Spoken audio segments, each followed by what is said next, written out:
Aujourd'hui je vous montre comment je dessine Konata Izumi de Lucky Star. Salut, c'est Rosalie, très heureuse de vous retrouver pour un nouveau tuto de dessin super facile, juste avec papier et crayon.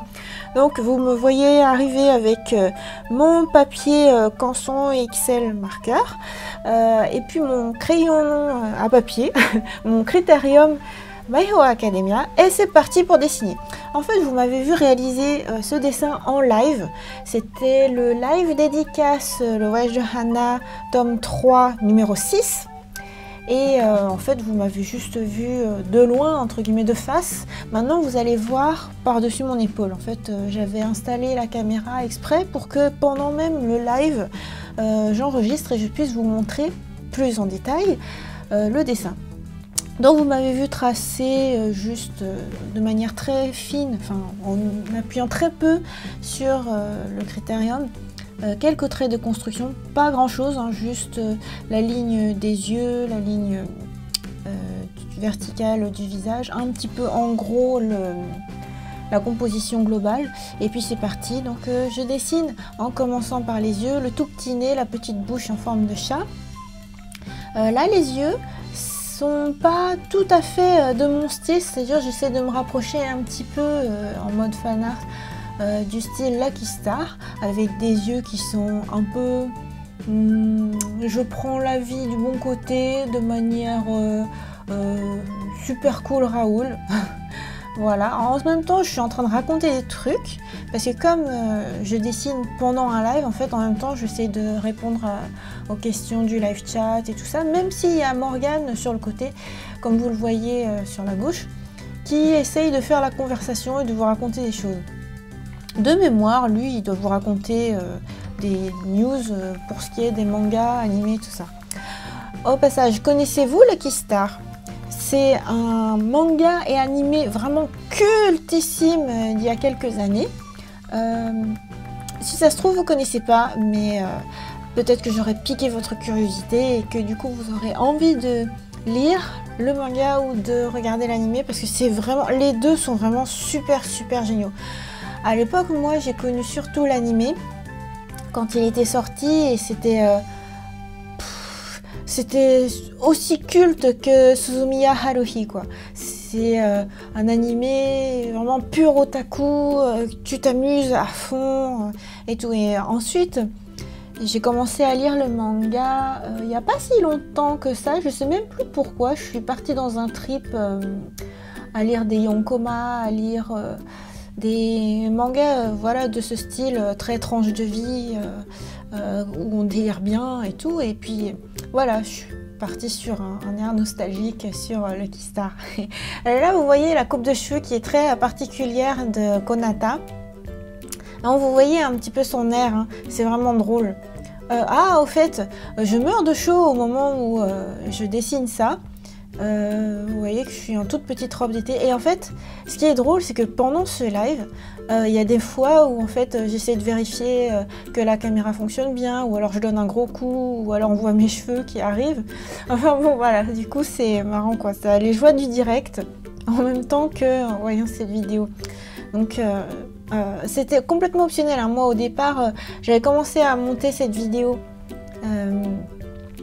normalement, juste en mode ce qu'on voit quoi au plus près, et puis après je me suis dit mais bien sûr pendant le live on voit les gestes que je fais, on voit pourquoi des fois je fais des mouvements résiduels. Par exemple moi je parle beaucoup avec les mains et les bras, donc des fois je fais des drôles de mouvements. Quand on regarde que le résultat sur le dessin, en fait on comprend pas pourquoi je bouge comme ça, mais en fait ouais tu vois que en fait c'était pendant le live quoi. Oh voilà, donc c'était le petit truc rigolo. Là il y a la grande mèche de cheveux à l'arrière de la tête de Konata. C'est quelque chose qu'on voit souvent dans les mangas et animés, t'as des mèches qui sont soit derrière soit sur le côté et tout, puis ça permet d'exprimer un petit peu les moments où le personnage est vif et joyeux, gai ou un peu déprimé, tout ça.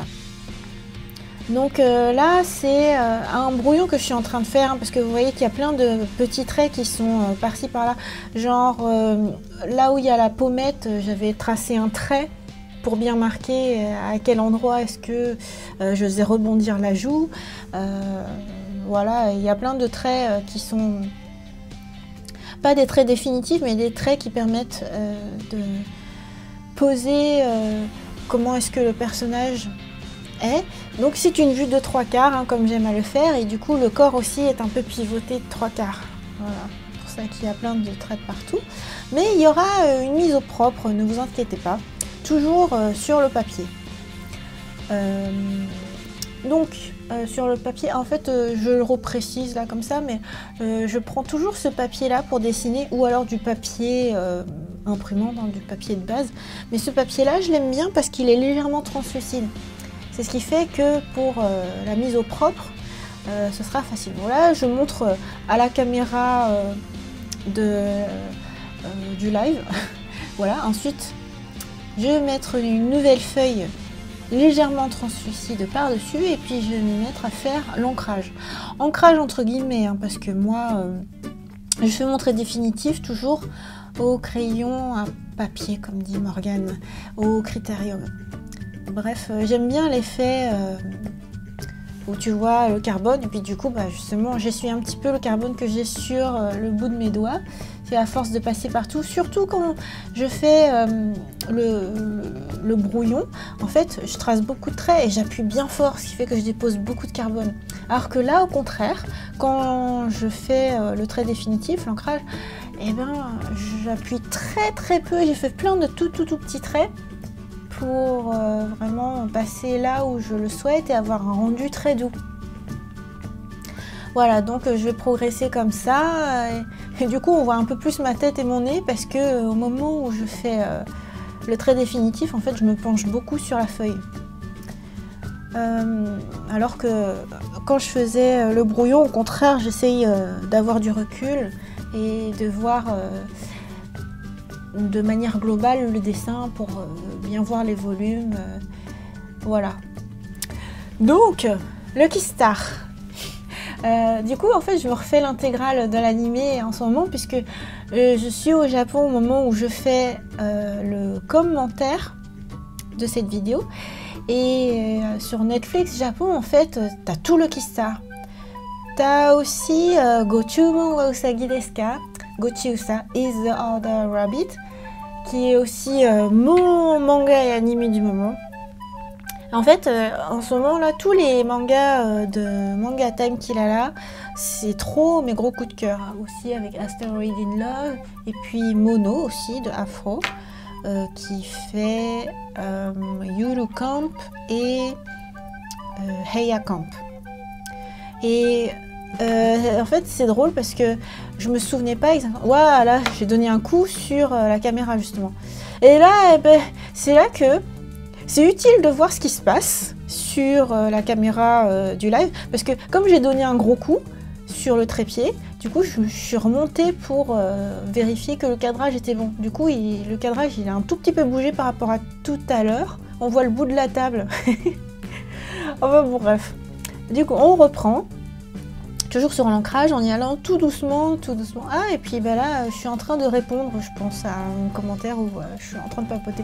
Enfin, bon, bref, je vous mettrai le lien de la vidéo du live en question, parce que c'est drôle, en fait, de voir ce qui se passe. Bon, là, je suis choquée par je sais pas quoi. Mais bon, ouais, c'est là que tu vois, je suis hyper expressive, en fait, quand on me raconte des trucs. Donc voilà, c'est drôle. Bon, je continue de dessiner et en même temps, en commentaire audio là, je continue de vous raconter les petites aventures sur Lucky Star. En fait, Lucky Star, comme tu as plein de petites histoirettes, tu pourrais te dire que c'est dans un manga de Yonkoma, enfin un magazine de prépublication de manga de Yonkoma ou de tranches de vie, du style manga time justement. Et en fait, pas du tout. Quand tu lis Lucky Star, tu te rends compte à chaque fois que c'est prépublié dans deux magazines, dans Comptique et Comp Ace. Et comme j'ai re-regardé l'animé là, je me suis rendu compte que l'adaptation animée montre justement Comptique. C'est drôle. Et du coup, là, je me disais, tant qu'à être au Japon, j'aimerais bien prendre le magazine de prépublication dans lequel a été publié Lucky Star. qui au fait n'est même pas clos en fait. Quand tu regardes sur Wikipédia, tu dis ah c'est marrant, c'est bien, ça continue d'être publié, mais en fait parce que c'est écrit en cours, mais en fait c'est juste que ça a jamais été clos. Bon, c'est un hiatus géant quoi. Et donc Comptique en fait c'est pas que de la pré-pub de manga, c'est sur du jeu vidéo, des trucs de geek quoi. Et vu le prix du magazine, en fait, je me dis oh non, je vais plutôt acheter le manga ou je vais plutôt acheter autre chose. Oh, bref, voilà l'histoire pour ce qui est de la prépublication de Lucky Star. Après, en fait, il y a plein d'éléments dans Lucky Star qui sont vraiment tellement cultes. En fait, par exemple, si j'ai commencé à lire et à regarder l'animé, pardon, à lire le manga et à regarder l'animé de Keroro Gunso, si vous vous souvenez, Sergent Keroro, et ben c'est parce que j'étais hyper fan de Lucky Star. Et t'as plein de petits détails comme ça qui sont disséminés parce que Konata c'est une grosse otaku quoi.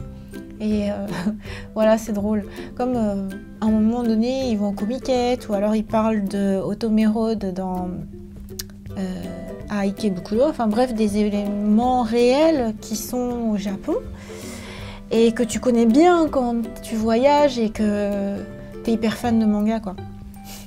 Et récemment en fait je me suis fait un trip sur les Choco Cornet parce que en fait je sais même plus si j'ai commencé par le Choco Cornet ou si j'ai commencé par le Lucky Star, mais bon bref du coup j'étais à la fois dans l'un et dans l'autre et du coup j'ai préparé des vidéos de dégustation sur Choco Cornet. En fait, je sais même plus si je l'ai déjà mis online ou pas parce que du coup, je l'ai fait en plusieurs parties et j'ai fait une dégustation du Choco Cornet au chocolat d'une part et le Choco Cornet aux cacahuètes.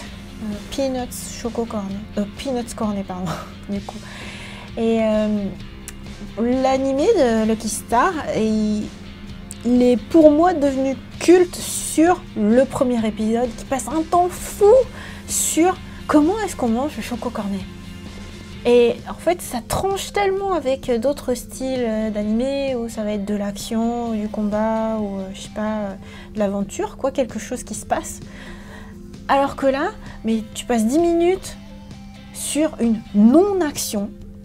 C'est-à-dire, t'as pas croqué encore ton Choco Cornet que tu te demandes par quel côté il faut que tu manges ton Choco Cornet.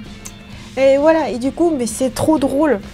Et à l'époque, voilà, c'était trop le truc inattendu que tu n'avais jamais vu nulle part, que normalement l'animation, voilà, un dessin animé, un animé de 20 minutes seulement, tu vas pas passer 10 minutes juste sur un truc pareil. Et ben là si, tu te permets de... Et après, quand tu lis le manga, mais tu passes vraiment, c'est vrai, du temps dessus. Mais par contre, ça revient épisodiquement, c'est-à-dire tu passes...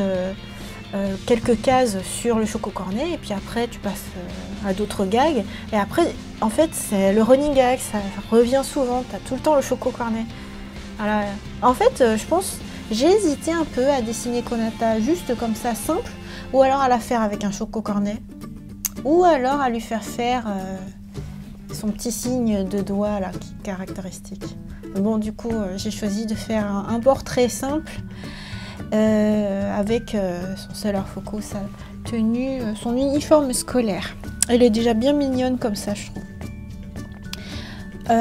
Et puis, alors sinon pour l'histoire, pourquoi est-ce que j'ai fait ce dessin pendant un live? En fait, vous voyez le voyage de Hana tome 3 qui est posé à côté de moi. Et en fait, il y en a plusieurs.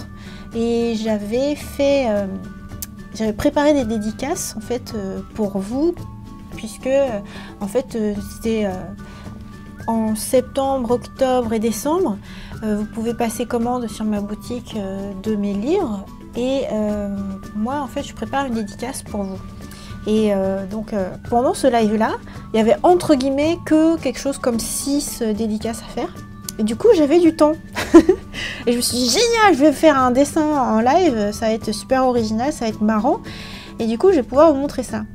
Donc voilà ce qui s'est passé. Du coup, j'ai terminé pour ce qui est du dessin papier et je vais pouvoir passer à la version couleur dans une prochaine vidéo. En tout cas, j'espère que cette vidéo vous a plu. C'est une vidéo rigolote où on peut voir la réalisation après le live. Rendez-vous donc à la prochaine vidéo pour voir Konata en couleur. Bye bye!